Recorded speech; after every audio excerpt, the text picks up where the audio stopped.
Daily Devotion with Pastor Balla for April 22nd, 2025. God challenges Job's understanding from Job chapter 40, verses 6 through 9.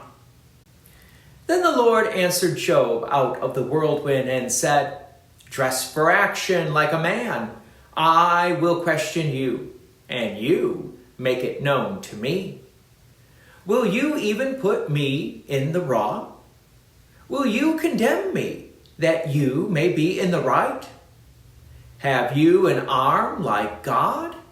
And can you thunder with a voice like his?"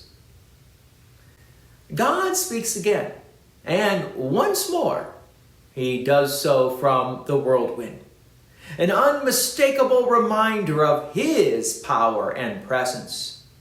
The tone here is firm, not because God is angry without reason, but because he is addressing a deep issue in Job's thinking.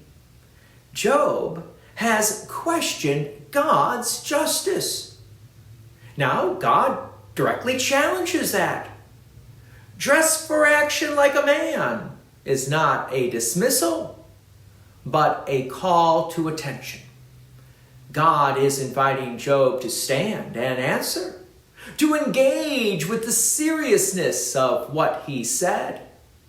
Then comes the core question.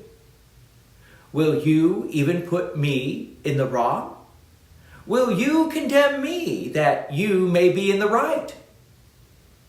In his suffering, Job had insisted on his own righteousness, which was not wrong in itself, but he has started to imply that God must be unjust if someone like him could suffer this way.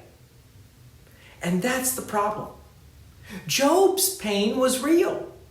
His questions were honest, but in the process, he began to place himself above God's wisdom, suggesting that God had failed in how he governed the world. And that's not just a complaint. It's a reversal of who is on the throne. God directly confronts that. Have you an arm like God? This rhetorical question points to power. Can Job do what God does?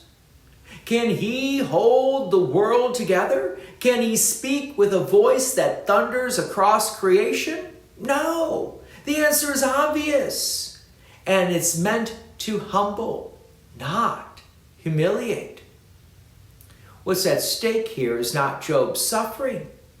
It's his view of God. You see, pain has a way of shrinking our perspective. When we hurt, it's easy to see our situation as the whole story. But God calls Job and us to lift our eyes higher, to see that his justice, power, and wisdom are not defined by our experiences or our limited view. This isn't God silencing Job to win an argument. It's God's revealing Job's understanding is too small to judge the Creator, and that there's grace.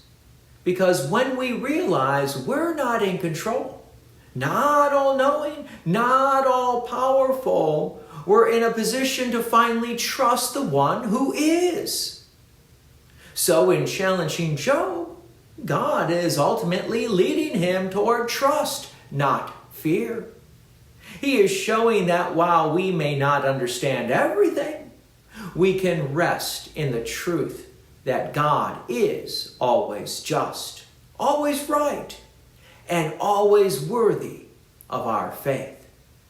God's peace and many blessings be with you, and thank you for listening. And please take an opportunity to share this message with others.